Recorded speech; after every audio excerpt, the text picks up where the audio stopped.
Hello and welcome to Your Employment Matters. I'm Beverly Williams and I'm here to help you navigate your career. This is for anyone who's searching for their dream job or promotion, or perhaps you're just looking to hang on to the job you have.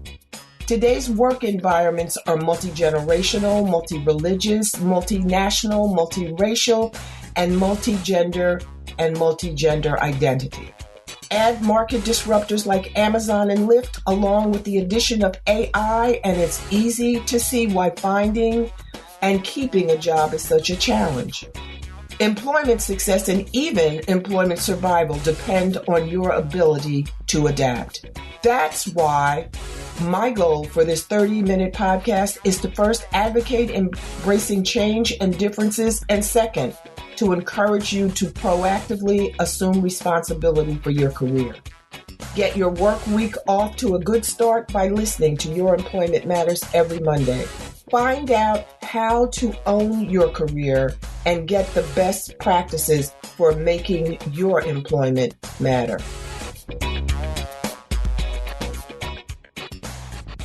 If you've listened to my podcast before, you may have heard me extol the benefits of multiple income streams, multiple income or revenue streams. Now, to be clear, a 9-to-5 job or whatever hours you work may be necessary for health benefits or other fringe benefits. And that's fine if you can find a full-time job that's willing to pay you and provide those benefits to you. They're not as plentiful as they once were, but it pays, in my estimation, to have another source of income. For example, your 9-to-5 job may disappear. Your employer may go out of business, or your employer may move the job to another location, another state, another country, and you may not be invited to join your job. So where does that leave you? If you have another income stream, you can rely on that even if the income stream is not as robust as your full-time job. It may be your linchpin to getting another job. It may help you survive until you can find another job. It's better to have and not need than to need and not have. The other benefit is if you have a full-time job and you continue to have a full-time job and you have another source of income, you can use that income to save toward maybe a big purchase or an investment. You can use it to collaborate with friends or family or like-minded people on an entrepreneurial endeavor. There are options. It gives you options that you might not otherwise have. Just something to think about. Now, Michelle Faust is my guest today.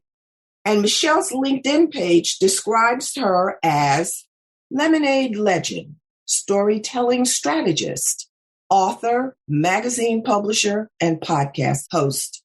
Michelle describes herself as someone who specializes in amplifying the voices of people who have experienced breakthrough moments in their lives, turning lemons into lemonade. Now, let me give you just a little background on Michelle Faust. She is the founder of Lemonade Legend, a company that offers both print and media exposure through her anthology series, digital magazine, a publishing house, podcast, virtual stages, and now as a producer of 2 TV shows featured on the Zandra TV network. Now, we're going to ask Michelle about the Zandra TV network. I did a little research, but I'm not as familiar as I'd like to be with that media platform. Michelle's mission is to create the largest storytelling distribution network in the world. The inception of the Lemonade Stand started with her own realization that she herself has a story. Her story is a story of learning how to acquire a fearless attitude due to having a severe hearing loss, which impacted her own self-worth and created limiting beliefs. After 20 years in the pharmaceutical industry, Michelle elected to leap into the entrepreneurial world and follow her heart, what I believe is her passion, which ultimately led to the creation of Lemonade Legend. Welcome, Michelle. How are you today? Well, thank you. I'm great. I'm doing fabulous today.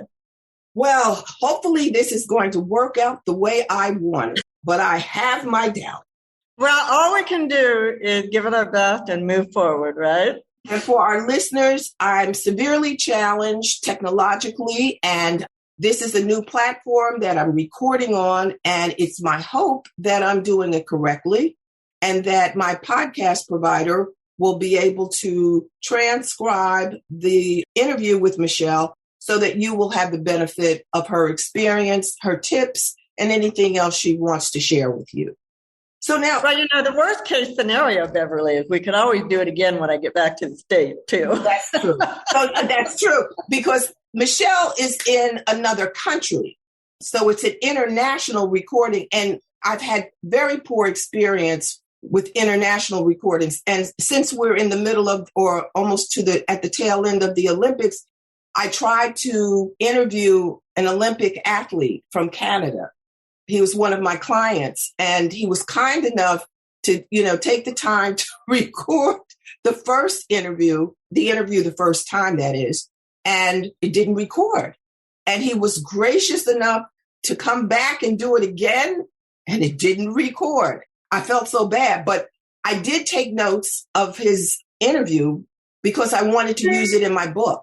So he is reflected, his comments, his tips are reflected in my book, Your GPS to Employment Success, How to Find and Succeed in the Right Job. So at least I did capture some of it. It wasn't a complete loss, but I appreciate your offer and I may have to take you up on it. Now, you say you transitioned from the pharmaceutical industry to become an entrepreneur. Tell us about that. I mean, you're just a whirling dervish. You've got all kinds of businesses. Probably too much, to tell you the truth, but I do have a lot going on. But the fact of the matter is I did not choose to leave pharmaceuticals. I was fired. Pharmaceuticals is famous for that. If you're in it long enough, it's going to happen to you. And I was fortunate to get a 20-year run. And I was at the top of my game. I was winning sales awards, all of it. It just threw me for a loop. It was the last thing I expected. But management changes, they want different faces, in their team, whatever the reason, that's what happened. So it was but it was a choice because I didn't want to go back into pharmaceuticals after. Can we just stop there for a moment and talk about the termination, the firing? Because so many people lose their jobs for whatever reason, whether it's a restructuring, however, whatever they call it. Whatever nomenclature is used, it's still, we want you to leave. It's not your decision. We're deciding for you. And that makes people feel a certain way. How were you able to successfully make the transition? Well, quite honestly, I was devastated. I'm in a heap on the floor most of the time, just trying to figure out how to get up and go on. It's a devastating thing to lose your job. Anybody. Sure. For me, there's a slight caveat in that I had to work twice as hard as anybody else because of my hearing loss. I was successful because I learned to adapt to my disability. And my sales technique was to really pay attention to my doctors, my customers, to focus on them. I couldn't afford to turn away. I was 100% focused because I read lips, I read body language, all these things. But in the end, all those alternative ways of communicating, I think enabled me to really develop the relationships with my doctors differently than a lot of other reps out there. Because for 20 years, I was on the top of the sales ladder. I mean, I was winning awards for the entire 20 years. To have accomplished that with the challenges I have, and then to only be fired when I was still at the top of not only at the top of my game, but I had been hired into the job that I really wanted. And it was a specialty job with an incredibly wonderful territory of Southern California. And honestly, I had planned on retiring in a short period of time. They just shortened it up a little bit. Even shortening it to that degree made a huge difference in my financial retirement plan. So I mean, truly devastated. I had some friends who were like, hey, people lose a job all the time, and you're falling apart. And I'm like, I know. I don't know where to go from here. I don't want to go back into pharmaceuticals because it's a cutthroat world. And it's a youth-oriented industry. And, I was in my 50s, late 50s, and I didn't have a clue.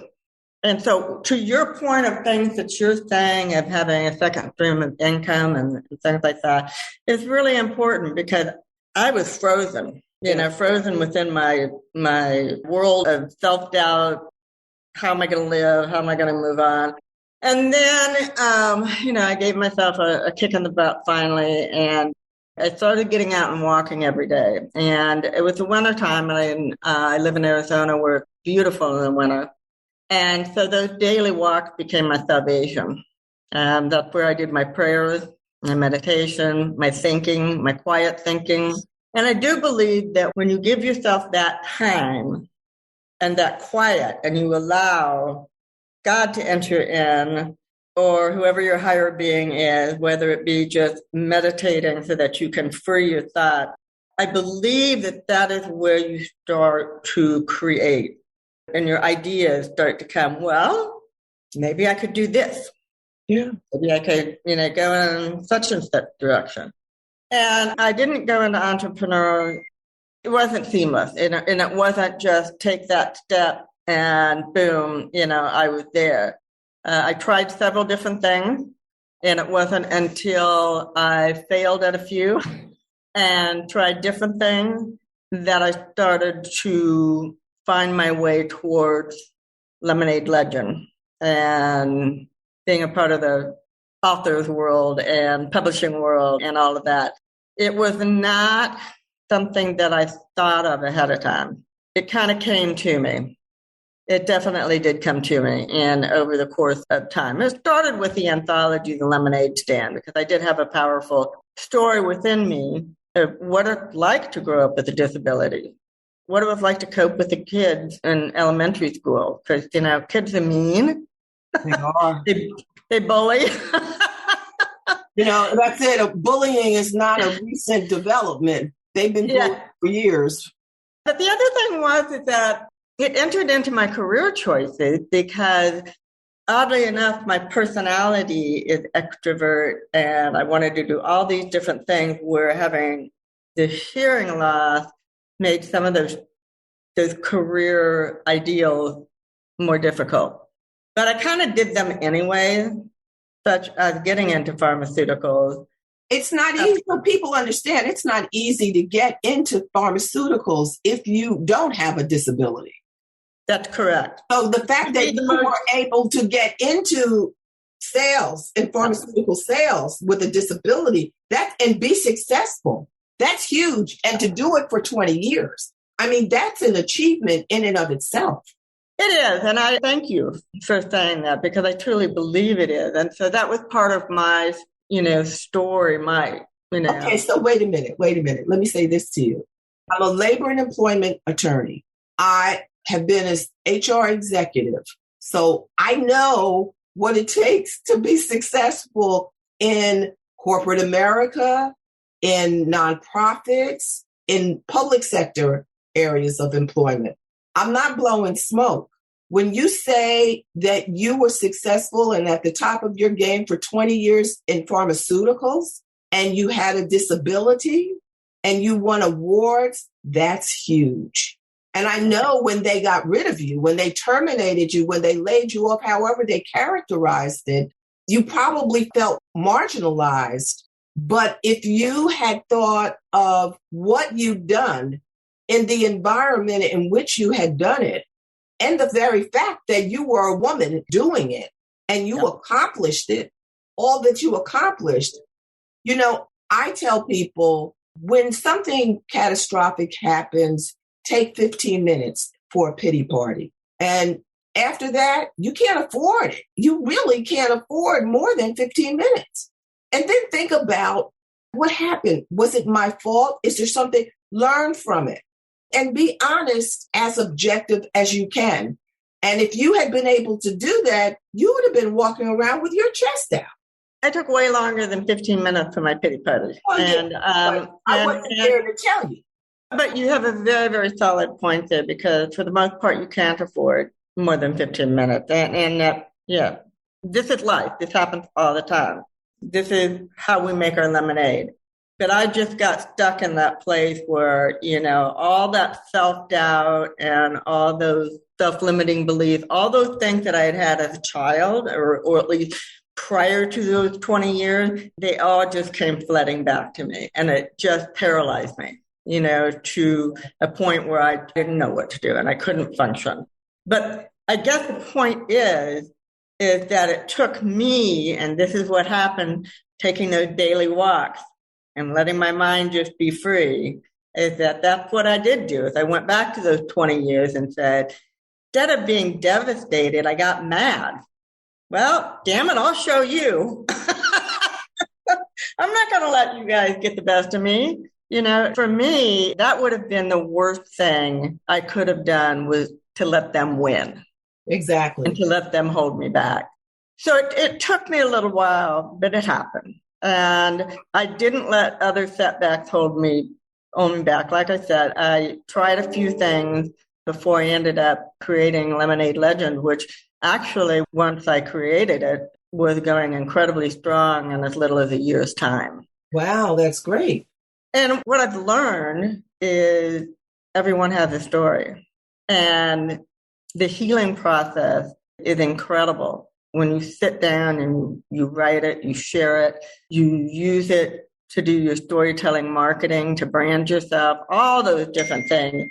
It's just powerful. And there are people with some of the most amazing stories I have ever heard. And then I had to sit back and say, and I was having a pity party so badly because of what I went through when I started hearing other people's stories. And, it was kind of like, shame on me. Yeah. So Lemonade Stand, because there are two, right? The first one is an anthology of stories. How did you go about identifying the authors? Well, it's interesting because I only knew two of them. It all came through referrals and people hearing about it. Sometimes I felt like they were literally falling in my lap. I'm like, where did you come from?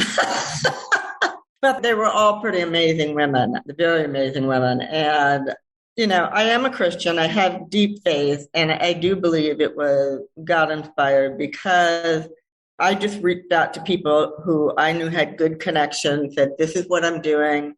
If you can reach out to some of your people, see if anybody's, interested. And that was the way I got them, all through referrals. And it wasn't like I had to weed anybody out. They were all perfect. Great. They were absolutely perfect for what I was looking for. And once I went through that process, and honestly, I'll tell you, the reason I did the anthology is because it's expensive to publish a book if you want to do it the right way. And I didn't have the money. I still had a powerful need to tell my story.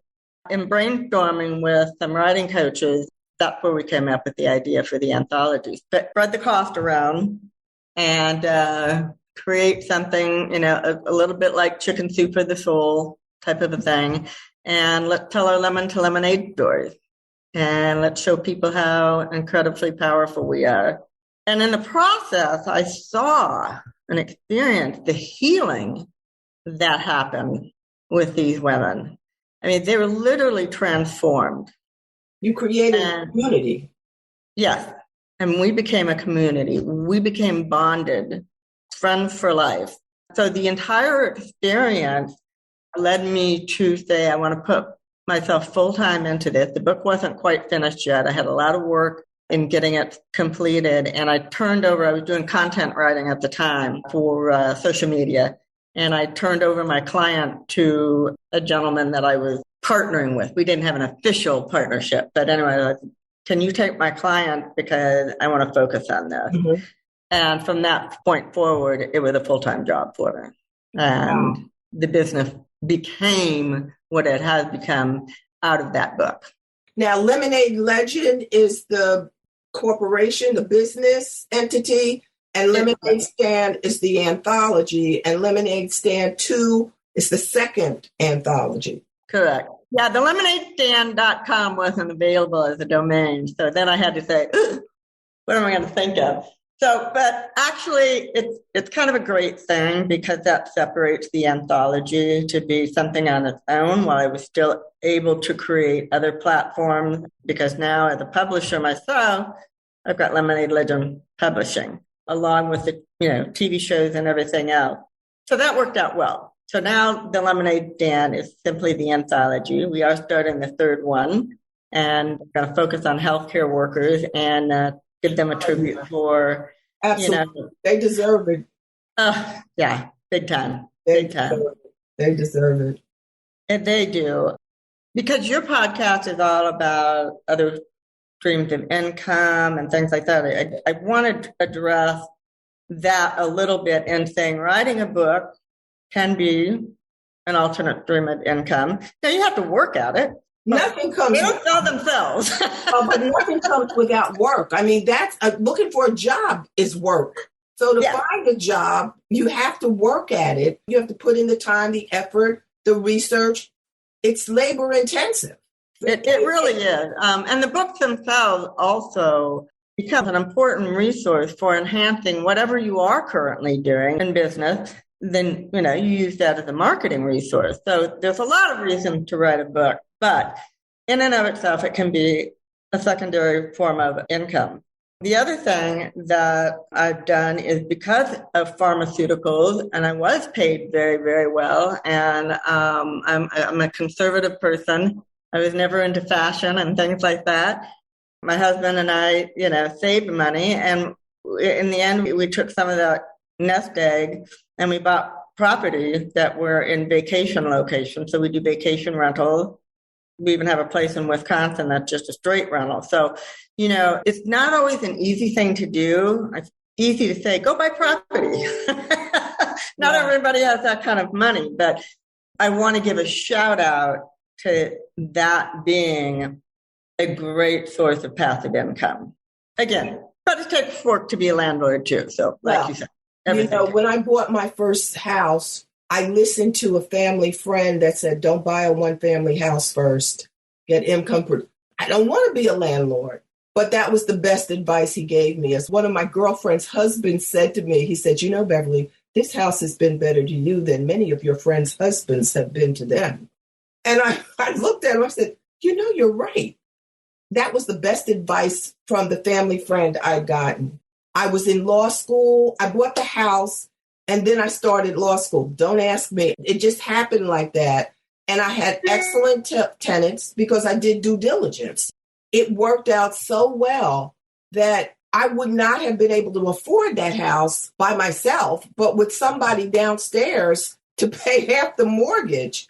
It worked for me. And that was an investment that really worked out well.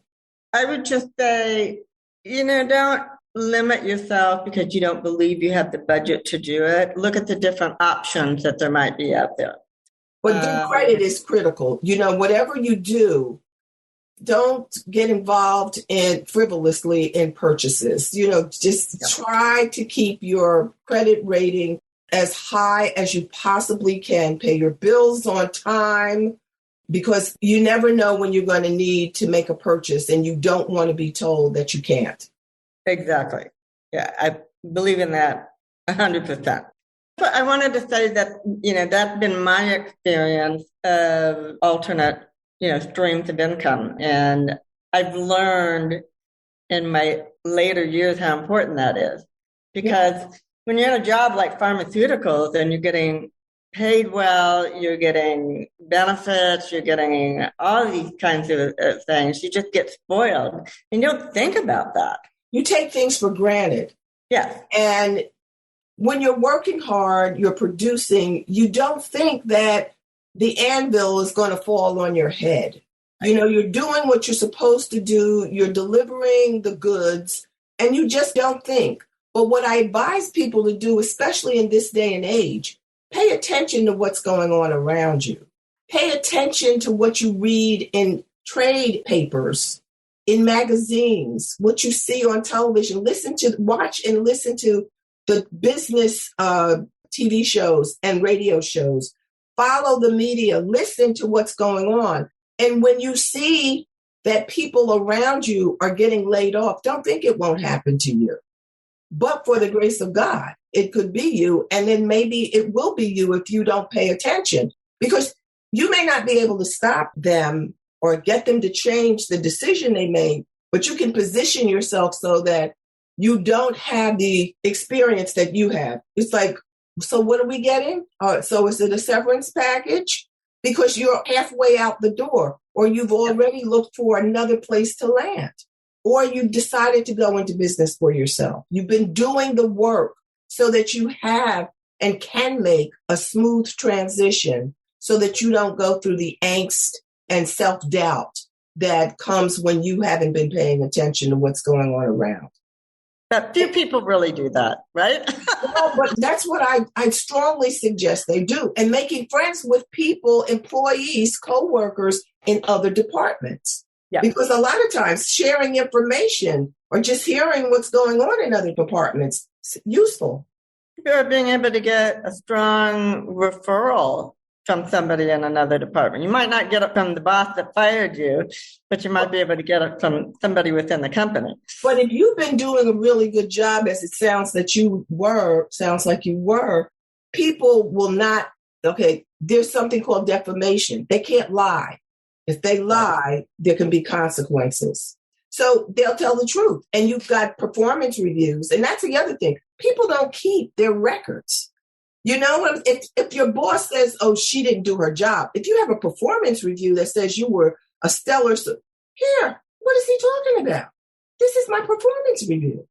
You know, I also suggest that people become their own HR person. Keep records, digital or otherwise. You need to have records of everything that you've done.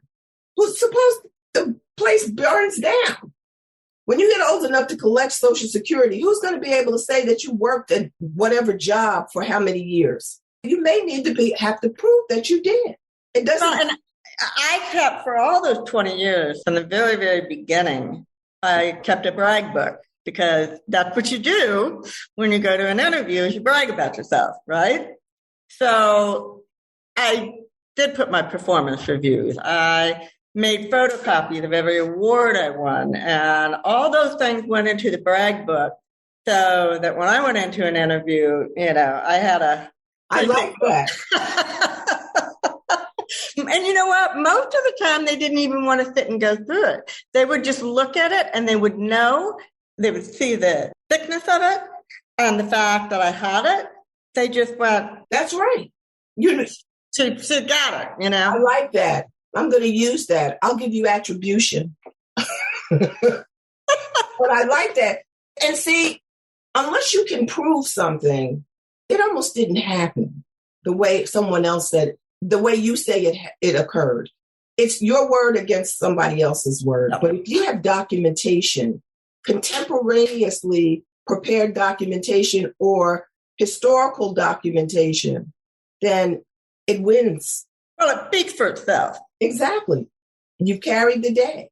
And unfortunately, people think, oh, well, you know, they have employee portals. Oh, it's on the portal. Does the portal belong to you? Nope. Of course it doesn't. What happens? The minute you're gone, you're locked out of that portal. So now tell us about what you're doing now, the TV shows that you're producing. That's taking a little bit more to get off the ground, and that's my bad more than anything. Just because I'm juggling a lot of balls. Zondra Evans, who is the owner of the Zondra TV network, she's great. She has a whole year-long, I don't want to call it a quarantine. It's not a quarantine, but a year-long program, incubator, that's what she calls it, that in which she teaches people how to go through the process of producing their own TV show. And for me, it became another platform because, again, trying to build the largest storytelling network, distribution network in the world, and that was Zondra that came up with that name, that mission.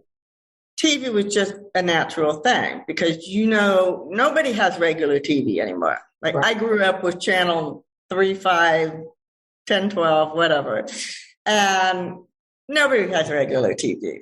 You know, they have Roku, they have Hulu, they watch Netflix. Now the streaming platforms, I mean, every major network has its own streaming platform. Exactly. So what Zonda has is she has contracted with 8 different streaming platforms. The opportunity is to produce 30-minute television show, and she uploads it into Zonda TV network.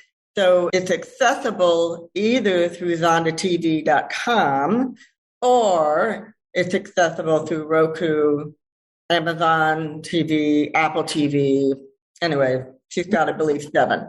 So I'm just getting that off the ground, and 2 of them, legendary leaders, which is authors, because I don't know, I've loved books all my life, and my lifelong dream is to be an author. And authors are amazing people. So I wanted a platform in which to spotlight authors. And as a publisher, I definitely want to spotlight my authors, my book.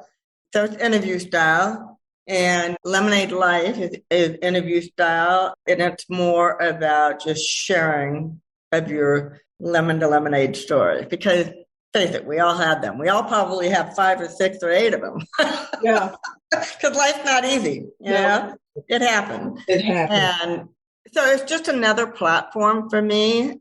Again, it's going to take a lot of work to get the exposure and the following, but the potential, because she has something like 50 million followers in general for Zonda TV network. Now, I have to find the way to capture.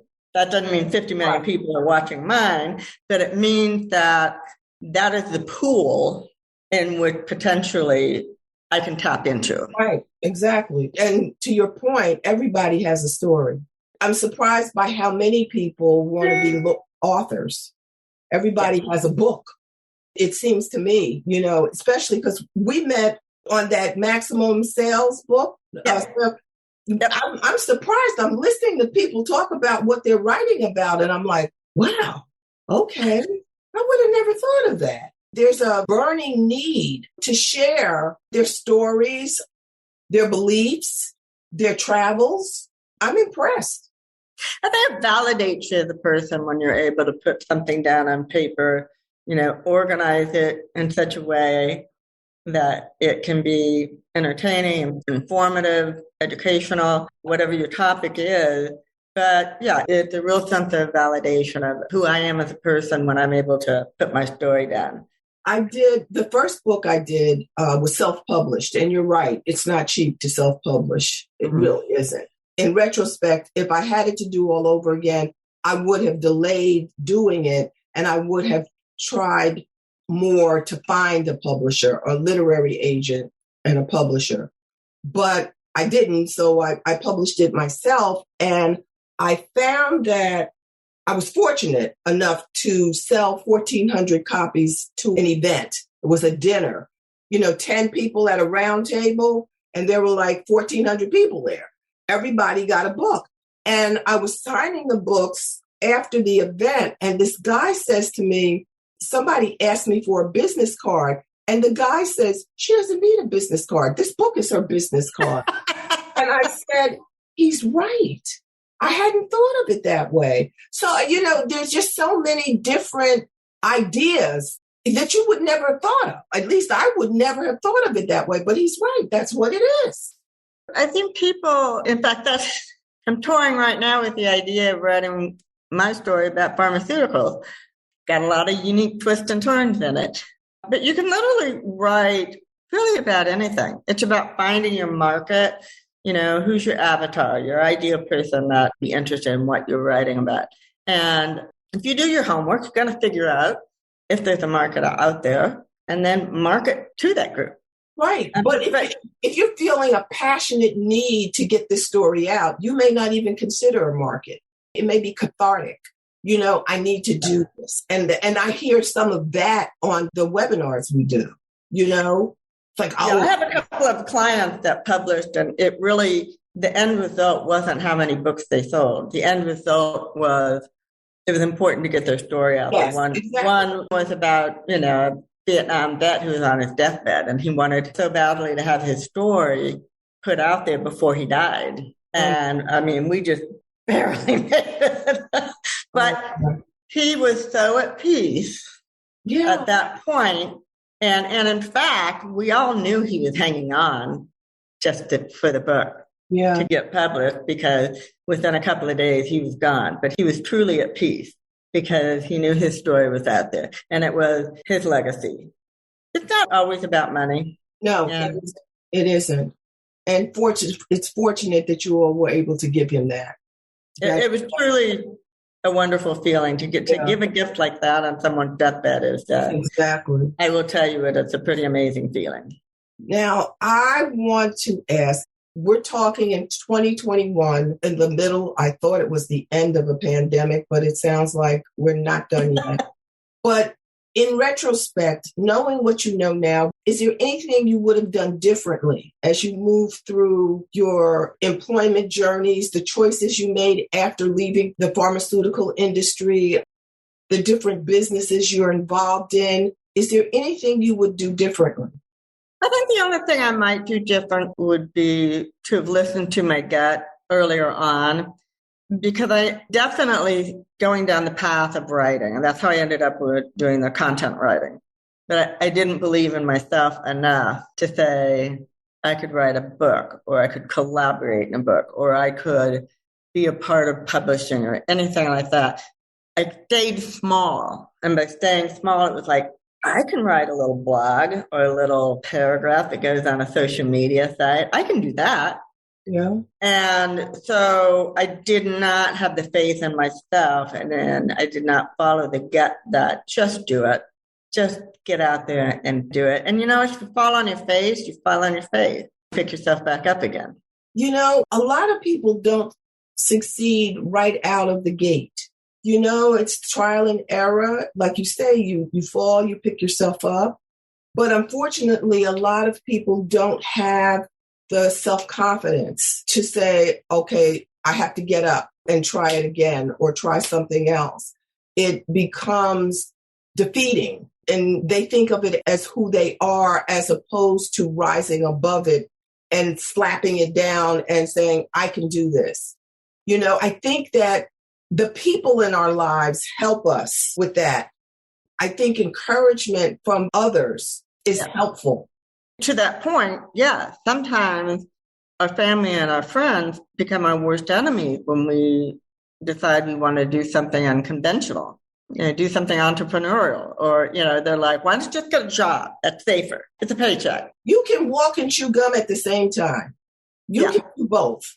Now, depending on where you are in life, if you've got student loans and you know what I'm saying, you may need that job just so you can start paying off those loans. But as I tell young people, you're young. You could do two things. You can have two jobs. If you have a job from 9 to 5, you can have a part-time job. I shouldn't have to work a part-time job. Why not? You're young. Yeah, exactly. Why not? But I will also say that at some point, you're very right. You have to consider, what are my obligations, my debt, do I have kids, all these things that you have to consider. But at some point in time, it's the right time to say, what do I love? Because if you do what you love, the money will come. And I remember years ago when I was in college, I fell in love with anthropology. That was my favorite subject.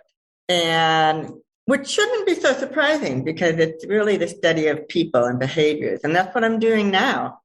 People and their behaviors. And I have a friend who's a professor of anthropology at a college in, I think she retired, a college in Maryland. Yeah. But what I did back then is I said, I'm not going to major in anthropology. How am I going to make money? I'm not going to be the next Margaret Mead. Why not? I'm not going to make money. Why not? So I chose not to. And so I would go back and tell that self, if I could, that you can. You love it, you stay with it, and it will lead you to the path where the money will come. Or if not the money, the recognition and the satisfaction. If you're that passionate about it.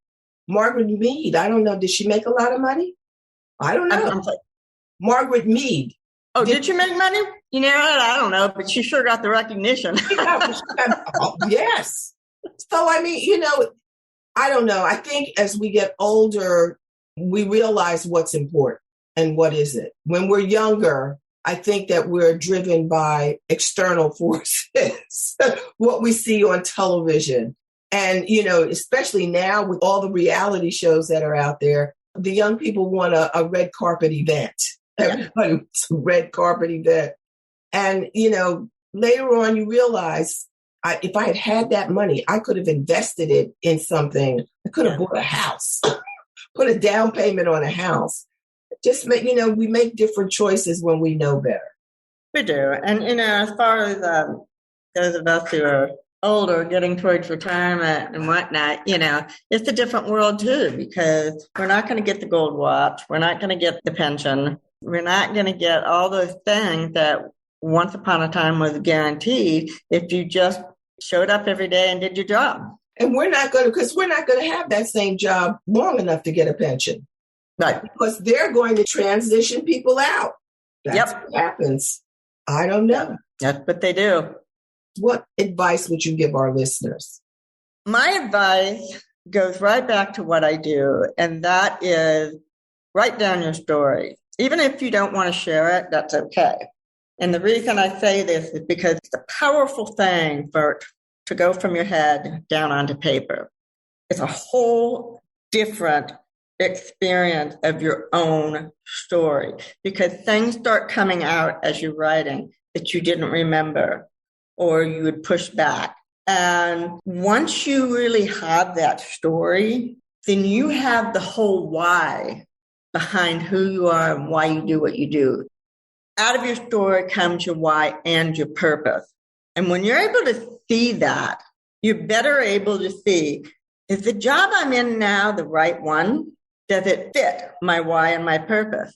Should I seek out now that I have a better understanding who I am? Because it is our story that shapes us, shapes our values, our behaviors, likes and dislikes, all kinds of things. And I think it's a very revealing thing to understand. You might not change a thing, but you will at least embrace yourself with some self-love. Because when you say, that's my story and I lived through it, you can't help but love yourself. I like ending on that note. It's so positive. Thank you so much, Michelle. I so enjoyed this. I hope we can do it again, and I hope we don't have to repeat this one. Yeah, because there's always more to talk about. So always. Yeah. Thanks for listening to Your Employment Matters with Beverly Williams. If you found this podcast helpful, please subscribe and leave a review. I truly appreciate your support, and that helps other listeners find the podcast.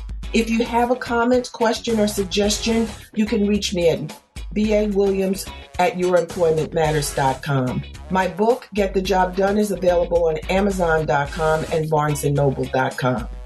Please join me again next week. Until then, remember to embrace change and differences.